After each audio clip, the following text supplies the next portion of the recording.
हमारे वरिष्ठ साथी बालेश्वर जी और इस आज की कॉमरेड मोहम्मद इदरीस के श्रद्धांजलि सभा में उपस्थित शहर के गणमान्य व्यक्ति, सामाजिक कार्यकर्ता, विभिन्न राजनीतिक दल के नेतागण, ये बहुत ही आज हम गमगीन मौके पर यहाँ इकट्ठा हुए हैं। इदरीस जी एक झंडा थे, अपने आप में एक झंडा थे। मेरा परिचय इदरीस जी से 1974 में हुआ। मैं मुजफ्फरपुर से बहुत ज़्यादा अवगत नहीं था इस शहर से।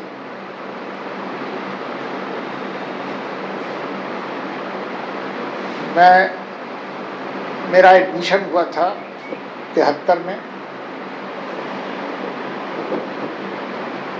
ऑनर्स में एडमिशन हुआ और 74 में आंदोलन शुरू हो गया। मैं राजनीतिक व्यक्ति भी नहीं था।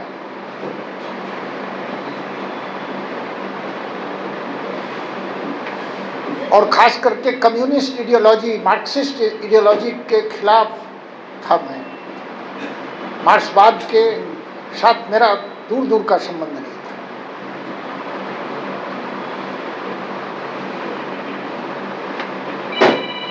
उसी समय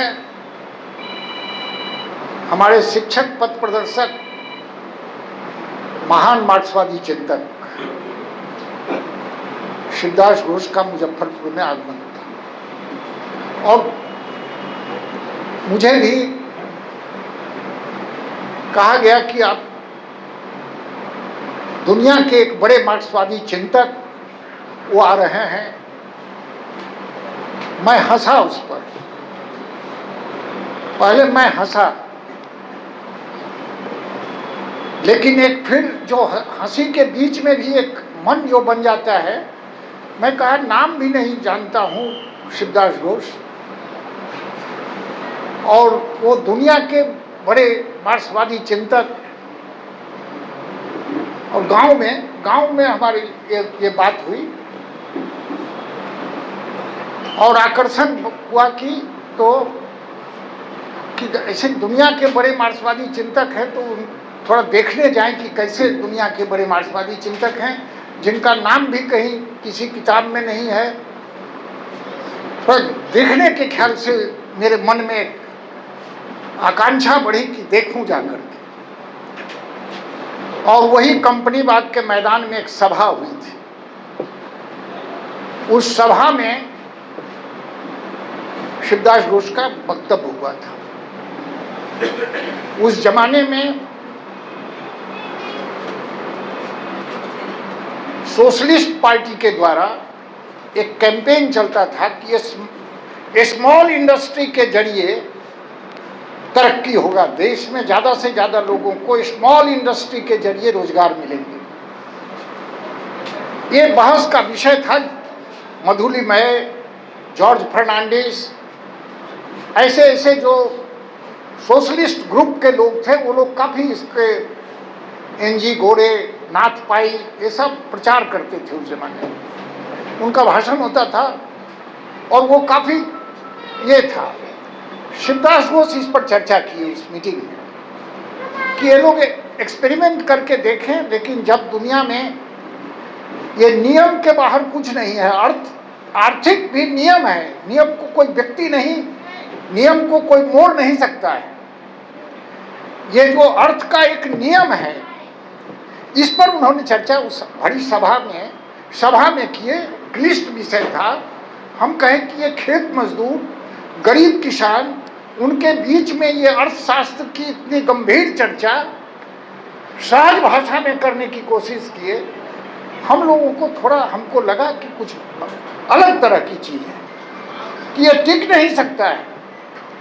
ये जैसे जैसे ये आधुनिक यंत्र आएंगे, मशीन आएगा, पूंजीवाद का नियम है मुनाफा, ज़्यादा से ज़्यादा मुनाफा, वो टिकने नहीं देगा उसको। ये बात हमको थोड़ा झकझोरा मेरे मन को कि समझना चाहिए इस विषय को। मेरे मन में एक आकांक्षा पैदा उस सभा से हो गई और हमको मिल गया कि अब 2 दिन 3 दिन का उसके बाद पॉलिटिकल क्लास था, पुआल बिछा दिया गया था इसी जगह, ऑफिस जो पुराना ऑफिस था उसके सामने।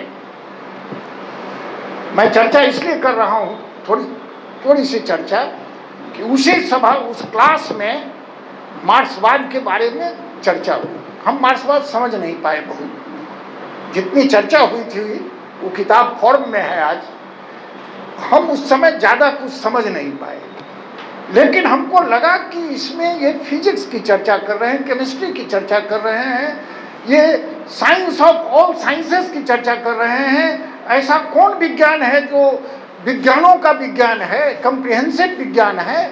हम तो आश्चर्य में पड़ गए कि हम तो पॉलिटिक्स में चर्चा सुनते थे कि एमएलए कैसे बनेगा, एमपी कैसे होगा, मुखिया कैसे बनेगा, सरपंच कैसे होगा। राजनीति में चर्चा, विज्ञान की चर्चा हो रही है। ये सुन करके हमको लगा कि ये क्या बात है, इसको थोड़ा और गहराई में जाना चाहिए। और वहाँ से हमारा इस दफ्तर में आना जाना शुरू हुआ। कॉलेज के बाद, छुट्टी के बाद जो टाइम बचे, हम यहाँ दफ्तर में आना शुरू हुआ। शिवशंकर जी अक्सर रहते थे, शिवशंकर जी के साथ चर्चा होती थी उस समय, और भी लोग आते थे, यहाँ चर्चा शुरू हुई और हम मार्क्सवाद के प्रति वहाँ से धीरे धीरे मेरा थोड़ा पढ़ने के प्रति आकर्षण बढ़ा। क्लासिक्स मैंने कुछ किताब ले करके, हम कम्युनिस्ट घोषणा पत्र से लेकर के उस समय पॉलिटिकल इकोनॉमी, वो सब को थोड़ा हम पढ़ने लगे, मेरा आकर्षण बढ़ने लगा।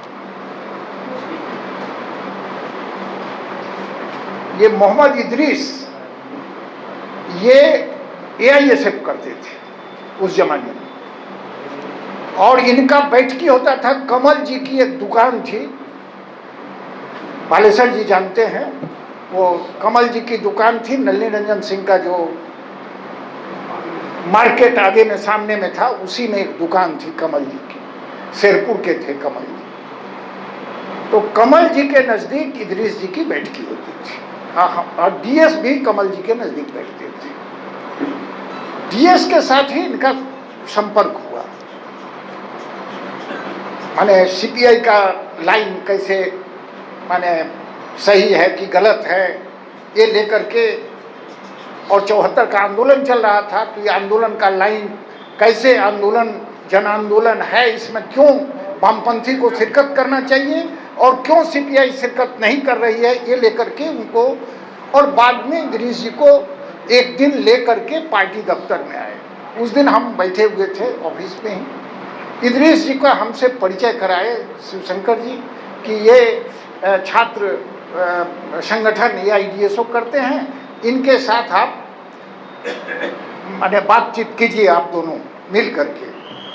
हमारा बोलने का भी अभ्यास नहीं था, हम ये करते भी नहीं थे। छात्र संघर्ष समिति की मीटिंग वगैरह में हम जाते थे, और उस समय जो मीटिंग में जो इस तरह के आंदोलन में जो होता है कि उसमें तो माने कौन आगे बढ़ कर के बोला, कौन माने जोर से बोला, कौन माने टेबल पर चढ़ करके बोला, ये सब तो सब संयुक्त मीटिंग में होता था। और हम तो चुपचाप माने थोड़ा कम दब्बू किस्म के थे, तो हमको तो बोलने का कोई अवसर भी नहीं था। इदरीस जी हमारे साथ जब हो गए, तब इदरीस जी बहुत जोर से माने किसी भी मीटिंग में अड़ करके बोलते कि रुकिए आप लोग, हमारे संगठन का प्रतिनिधि बोलेगा, ये अरुण जी बोलेंगे अभी। यहाँ से हमारा मतलब हमको हौसला, पहला आदमी यही आदमी हमको सब माने बोलने में, संयुक्त आंदोलन में बोलने में और अपनी बात को रखने में माने सहायता करते थे। फिर भी उतना हम बोल भी नहीं पाते थे। तो इस तरह से इदरीस जी से हमारा परिचय हुआ। इदरीस जी बहुत वेल नोन थे उस जमाने में भी, काफ़ी। शहर में हर लोगों के बीच में वो काफ़ी परिचित थे। और इस तरह से धीरे धीरे उनका भी आना शुरू हुआ। उसके बाद इदरीस जी के ही ऐसे अखिल भारतीय विद्यार्थी परिषद के साथ जुड़े हुए थे। अभी बम उठ के चले गए हैं। बम के बड़े भाई कैलाश बाबू जो सरकार माने वकील थे, बिहार यहाँ बार एसोसिएशन में बहुत दिन तक वो सचिव भी थे। वो कैलाश बाबू के लड़का ये राकेश चंद्र को इदरीस जी धीरे धीरे एबीवीपी में वो थे और अखिल भारतीय विद्यार्थी परिषद में भी रहते हुए वो धीरे धीरे उनको लेके आते थे यहाँ AIDSO ऑफिस में। यहाँ हम लोगों के बीच बहस शुरू होती थी, बातचीत होती थी, बहुत सवाल पर बहस आदि होकर के धीरे धीरे, लेकिन इदरीस जी ही उनको कांटेक्ट में लाए। बाद में वो धीरे धीरे कन्विंस हो गए कि एबीवीपी का विचार सही नहीं है, ये मार्क्सवाद लेनिनवाद का पथ ही सही है। और ये माने राकेश चंद्र धीरे धीरे हम लोगों के साथ जुड़ गए। जो राकेश चंद्र बाद में बहुत सारे लोगों को लाए, जैसे अमर जी सामने बैठे हुए हैं, ऐसे बहुत सारे लोगों को जोड़ने में राकेश जी की बड़ी भूमिका थी। तो इस तरह से इदरीस जी बाद में इदरीस जी को ट्रेड यूनियन की जिम्मेवारी दी गई और इदरीस जी ट्रेड यूनियन आंदोलन में,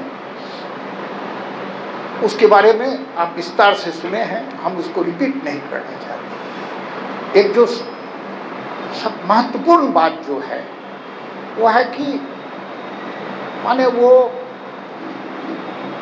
जो होता है ना कि कोई माने जब नेता हो जाता है तो अहंकार हो जाता है बहुत। इदरीस जी को वो अहंकार कहीं छू भी नहीं लिया था, कहीं नहीं।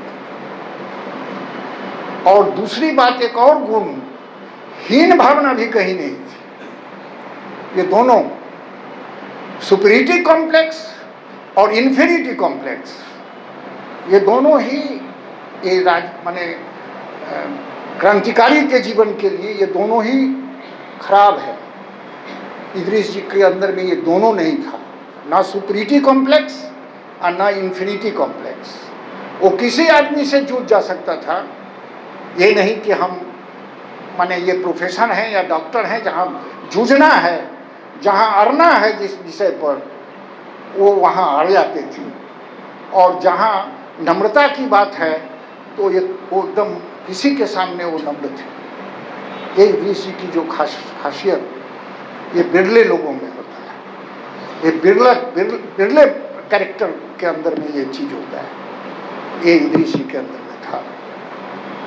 ये हम अपने सभी साथी से ये कहेंगे, खास करके जो कम्युनिस्ट आंदोलन में है, ये चरित्र के बिना हम वो चीज़ हासिल नहीं कर सकेंगे, ये हमारे अंदर होना चाहिए। और वैचारिक स्पष्टता थी। वो आदमी जिसको कहते हैं क्लास इंस्टिंक्ट, वो क्लास इंस्टिंक्ट था उस व्यक्ति के अंदर। क्लास के खिलाफ कोई बात करे उसको वो टॉलरेट नहीं करता था।